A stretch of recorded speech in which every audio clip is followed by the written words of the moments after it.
Dear students, welcome you all for our lecture series on agrochemicals and pest control.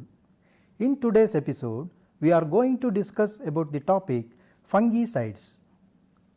Let us see introduction. Diseases are a major source of crop and plant damage that can be caused by a number of plant pathogenic organisms. Fungi are the number one cause of crop loss worldwide. Viruses, nematodes and bacteria also cause diseases in plants. Symptoms resembling those caused by pathogens can be caused by abiotic factors such as nutrient deficiency and air pollution. Fungicides are pesticides that kill or prevent the growth of fungi and their spores. They can be used to control fungi that damage plants including rusts, mildews and blights. They might also be used to control mold and mildew in other settings. Fungicides work in a variety of ways, but most of them damage fungal cell membranes or interfere with energy production within fungal cells. Fungicides are used as dusts, sprays, pastes or slurry to apply protective covers to kill the pathogen present and by residual action, prevent subsequent infection and destroy pathogen on the dormant plant parts. Hence, in this episode, the following aspects are going to be seen: types of fungicides, role of fungicides in disease management, fungicide resistance management and application methods. Let us see the first aspect.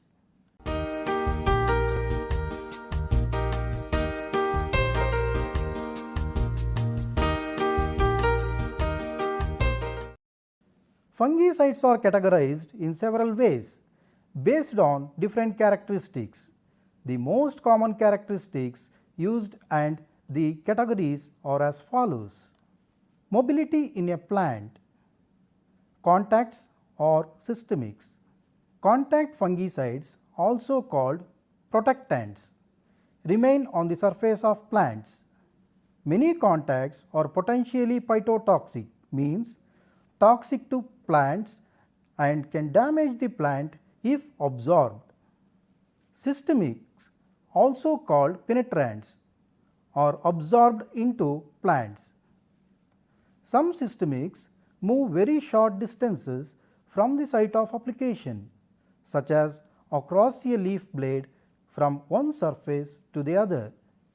Some fungicides are weakly systemic and can move further from the application site than local systemics. Most systemics move more extensively because they are mobile in xylem tissue. When applied to the root zone, these are absorbed by roots and then move upward through the plant with the transpiration stream. Xylem mobile systemics applied to leaves move throughout the leaf where deposited, but cannot be redistributed out of the leaf. However, any material deposited on stems can move upwards into leaves. Phloem mobile systemics, also known as true or amphi-mobile systemics, have bidirectional mobility. Some material moves in phloem out of the leaf where deposited upwards to other leaves and downwards to roots. Systemics cannot move again after translocation. Role in protection: preventive or curative. Contacts are products suited for preventive use as they work by contact action on the surface of the plant to which they have been applied. Repeated applications are needed to protect new growth of the plant and to replace material that has been washed off by rain or irrigation or degraded by environmental factors such as sunlight. Sometimes contacts are referred to as residual products because the deposited fungicide remains on the plant surface, occasionally as a visible residue for several days. Due to their ability to penetrate plants, some systemics possess both preventive and curative activity, thus affecting the pathogen after infection. Breadth of activity: single site or multi-site. Single site fungicides are active against only one point in one metabolic pathway in a pathogen or against a single critical enzyme or protein needed by the fungus. Since single site fungicides are highly specific in their toxicity, having little effect on most organisms, they can safely be absorbed into plants. Thus, these fungicides tend to have systemic properties. As a result of this specific activity, fungi are more likely to become resistant to the fungicide, because a single mutation in the pathogen usually allows it to overcome the action of the fungicide, such as by preventing it from binding to the active site in the fungus. Mode of action: fungicides kill fungi by damaging their cell membranes, inactivating critical enzymes or proteins, or by interfering with key processes such as energy production or respiration. Others impact specific metabolic pathways such as the production of sterols or chitin. For example, phenylamide fungicides bind to and inhibit the function of RNA polymerase in oomycetes, while the benzimidazole fungicides inhibit the formation of beta tubulin polymers used by cells during nuclear division. Some recently developed products are unique in that they do not directly affect the pathogen itself. Many of these elicit a response from the host plant known as systemic acquired resistance (SAR). The utility of systemic acquired resistance inducers, however, has been limited so far, since many pathogens are capable of overpowering such defenses. Knowledge of exactly how a fungicide affects a fungus is helpful for selecting products. First, mode of action determines which fungi will be affected by a fungicide, and thus which diseases can be controlled by using the fungicide. Second, fungicides with different modes of action are needed in a disease management program to delay fungicide resistance development. Type of chemical: inorganic or organic. Fungicides also can be classified based upon their chemical composition. Chemically, organic molecules are those that contain carbon atoms in their structure, whereas inorganic molecules do not. Many of the first fungicides developed were inorganic compounds based on sulfur or metal ions, such as copper, tin, cadmium, and mercury, that are toxic to fungi. Copper and sulfur are still widely used. Most other fungicides used today are organic compounds and thus contain carbon.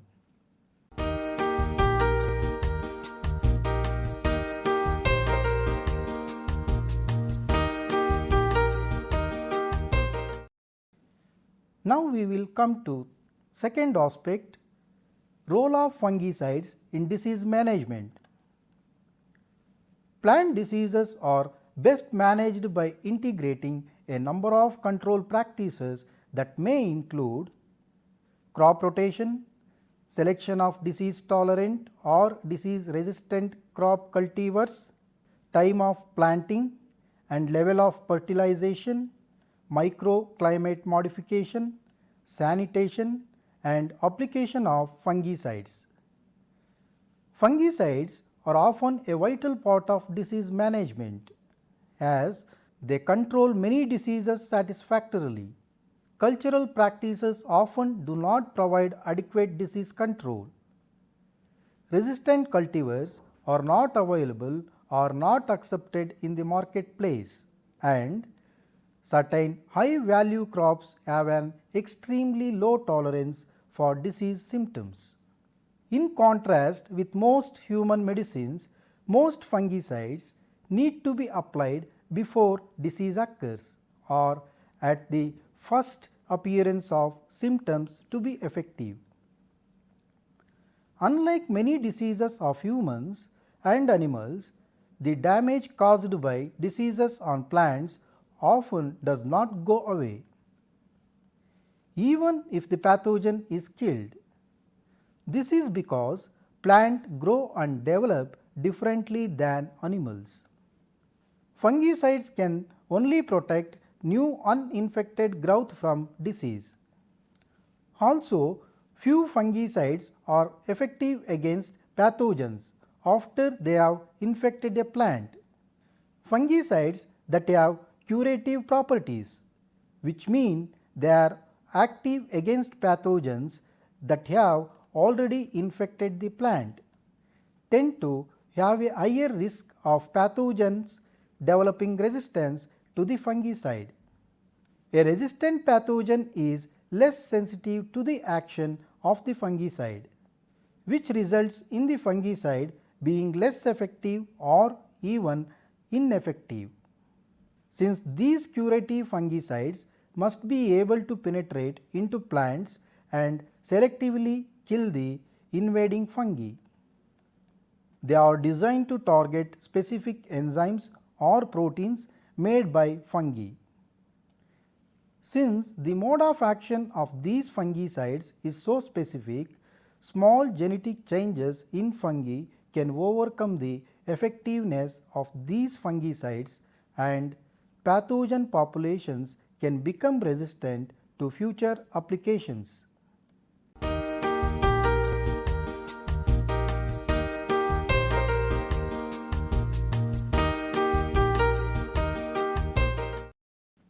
Now, we will move on to the third aspect, fungicide resistance.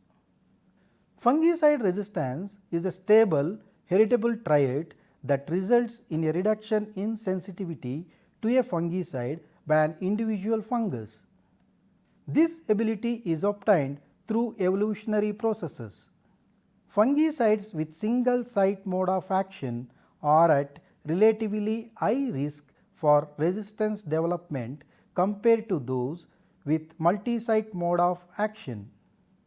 Most fungicides being developed today have a single site mode of action, because this is associated with lower potential for negative impact on the environment, including non-target organisms.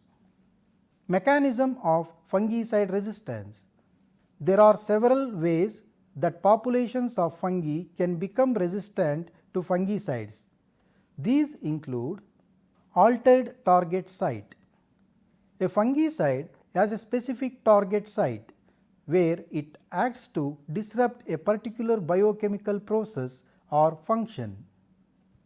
If this target site is somewhat altered, the fungicide no longer binds to the site of action and is unable to exert its toxic effect. This is the most common mechanism that fungi use to become resistant. Detoxification or metabolism. Metabolism within the fungal cell is one mechanism a disease pathogen uses to detoxify a foreign compound such as a fungicide. A fungus with the ability to quickly degrade a fungicide can potentially inactivate it before it can reach its site of action. Removal. A fungal cell may rapidly export the fungicide before it can reach the target site of action. Reduced uptake of fungicide. The resistant pathogen simply absorbs the fungicide much more slowly than the susceptible type. The basics of resistance development. Fungicides are important tools in modern crop production. Unfortunately, one of the risks of using these products is that fungi sometimes develop resistance to them. Resistance development is a concern because the products may become less effective or even useless for controlling resistant pathogens and pests. This is a concern for all pesticides including fungicides, insecticides and herbicides. This intended to develop pesticide applicators better understand this process. Resistance can only develop in spore populations where there is the genetic potential to resist the disease. Normally, resistant spores occur at extremely low numbers, 1 in a million to 1 in a billion, but that is all it takes to start the process. When a fungicide spray is applied, many of the fungal spores are killed. This is the reason for using a fungicide. However, resistant spores can survive the treatment. Note that some of the sensitive spores also survived because they escaped the fungicide treatment. If environmental conditions favor continued disease activity, the surviving spores grow and produce a new crop of spores. Note that this new crop of spores has a higher percentage of resistant spores. Because the resistant spores preferentially survived the fungicide treatment. The development of resistance is a form of evolution and it happens if two conditions are in place. Genetic variability, the fungus has spores with the genes necessary to resist the toxin, and selection, the toxin is used repeatedly. The first of these conditions is the genetic potential. It is out of human control. The mutant either exists in the field or does not. The second condition is selection of what happens when we apply the at-risk fungicide. The third condition is our use of the fungicide selects for those spores that can survive the presence of the toxin. That condition is clearly under human control. It is a natural outcome of the use of at-risk fungicides.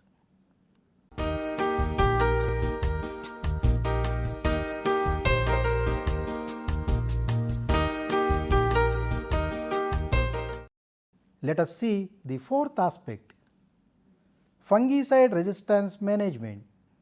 The Fungicide Resistance Action Committee FRAC has several recommended practices to try to avoid the development of fungicide resistance, especially in at-risk fungicides including strobilurins such as azoxystrobin. Products should not be used in isolation, but rather as mixture or alternate sprays with another fungicide with a different mechanism of action. The likelihood of the pathogens developing resistance is greatly decreased by the fact that any resistant isolates to one fungicide will be killed by the other. In other words, two mutations would be required rather than just one. The effectiveness of this technique can be demonstrated by metaloxyl, a phenylamide fungicide, when used as the sole product in Ireland to control potato blight, Phytophthora infestans. Resistance developed within one growing season. However, in countries like the UK, where it was marketed only as a mixture, resistance problems developed more slowly. Fungicides should be applied only when absolutely necessary, especially if they are an at-risk group. Lowering the amount of fungicide in the environment lowers the selection pressure for resistance to develop. Manufacturers' doses should always be followed. These doses are normally designed to give the right balance between controlling the disease and limiting the risk of resistance development. Higher doses increase the selection pressure for single site mutations that confer resistance, as all strains but those that carry the mutation will be eliminated, and thus the resistant strain will propagate. Lower doses greatly increase the risk of polygenic resistance, as strains that are slightly less sensitive to the fungicide may survive.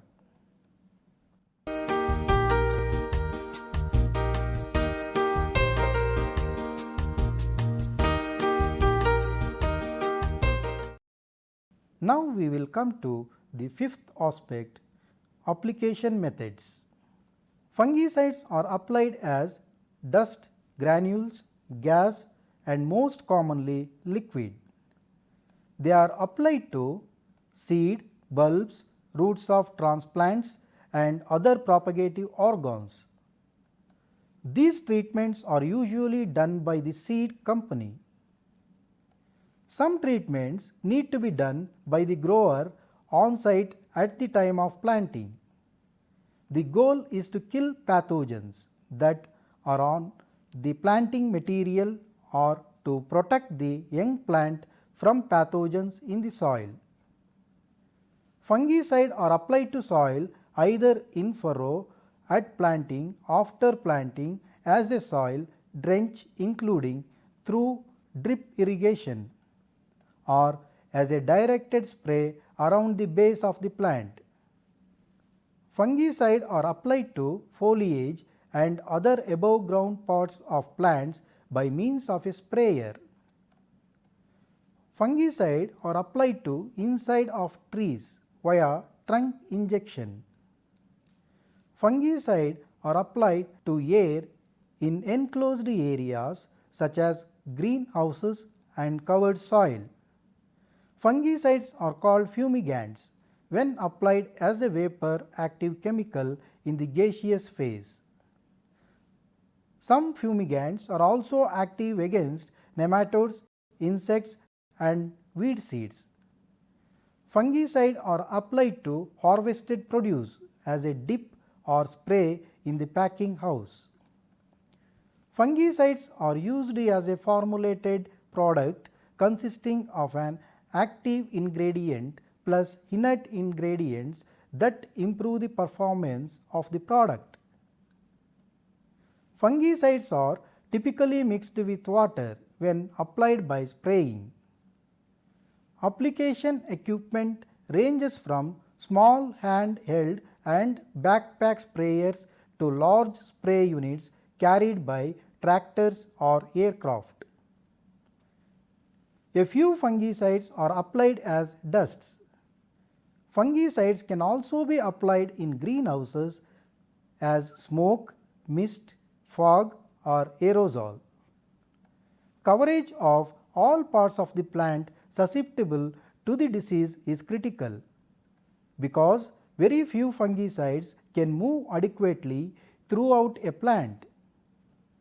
Advancements are continually being made to nozzles and sprayers to improve coverage.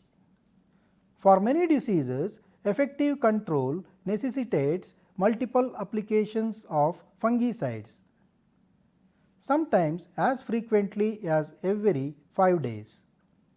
Repeated applications are needed to protect new growth and to replace fungicide lost from the plant by chemical decomposition, UV light degradation and erosion by wind and water. Let us come to conclusion. Fungi and other microorganisms are remarkably adaptable. They have many biochemical ways to adapt to fungicides. Based on this principle, a conservative assumption is that fungi will find ways to adapt to the fungicides we use for disease control, especially against the many new products with very specific biochemical modes of action. This is all about the topic fungicides. So students, hope you enjoyed this session. We will meet in the next episode. Thank you.